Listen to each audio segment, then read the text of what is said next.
Wow. The person called me and convinced me to go to mental hospital. Guys, she's still calling me. She want to convince me to follow together with her going to mental hospital. That's why she's still calling me until now. How many times I told you that I don't really need your help here in Denmark, Laura? You know what, Laura? My brain is strong. Since young until now. Stop making excuses that you are really concerned to my mental health, that you want to help me going okay again. Shut up, Laura. You know what kind of drama you're holding to your mind. You're holding to your mind the biggest kind of secret that you don't want, that it's come out, that everybody can see. What should you do every day? What plan is your plan? Could you stop? Stop calling me if I need my help.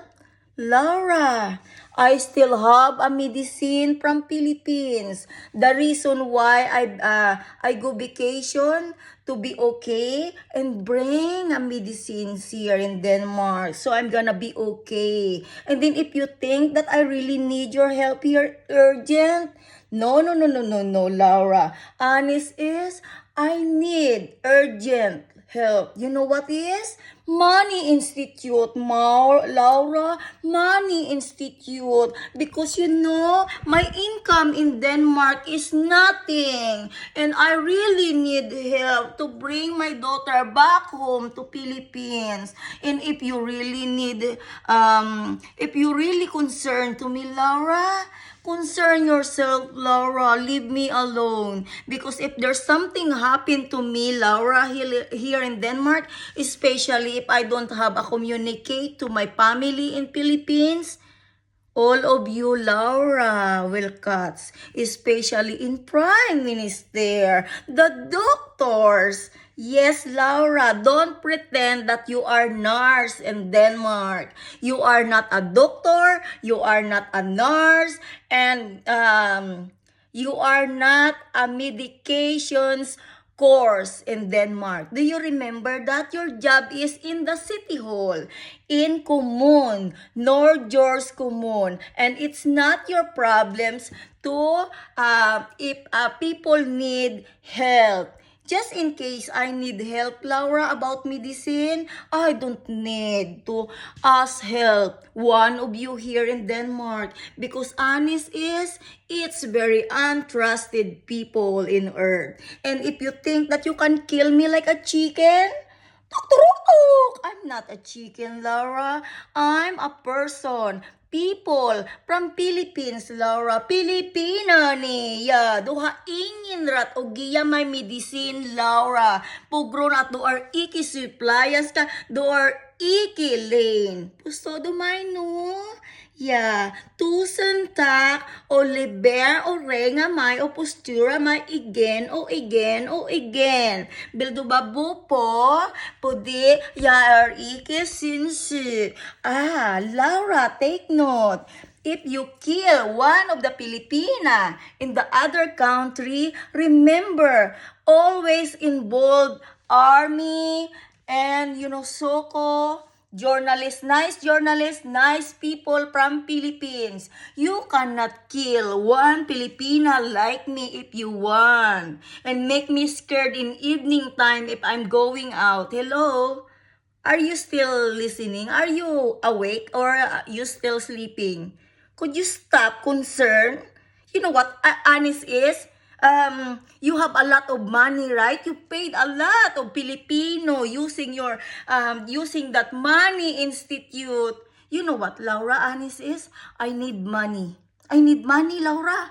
I need money institute, Laura. Yes, so I can survive to this country because I know, Laura, I don't have so many family here in Denmark. But you know what, Laura, Lon? I have a lot of family and friends in Philippines. Except that, cousins that you can pay, under the table that they can close their mouth. But my family, Laura, you cannot pay them $1 million to kill me. Promise, promise, Laura, I'm important person to my family and no one can kill me, especially one of you from Kumon. Do you understand now, Laura? I don't need to speak Danish. Honest is, I make it for fun only. Beside, I don't care Danish language. The important is all over the world. Nice people all over the world can understand what I'm saying. Now, Laura, do you want to fight with me about my language? By the way, thank you that I stay to this country in how many years. I understand what they are talking about if they talk Danish. Now you're willing to learn Tagalog, right? That's good for you. But you know what, Laura? It's best that you speak Tagalog and then talk to the PAW office.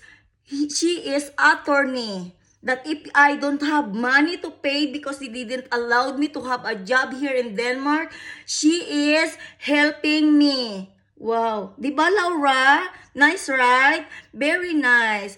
And all people, nice people all over the world. My life is like this here in Denmark. They using a people from Kumon to make me scared or make me panic every day. But oh, Laura, you know what, Laura? I'm okay now. And honest is that doctor record here in Denmark, they need to do something, how to explain why they said that I'm sick here in how many years.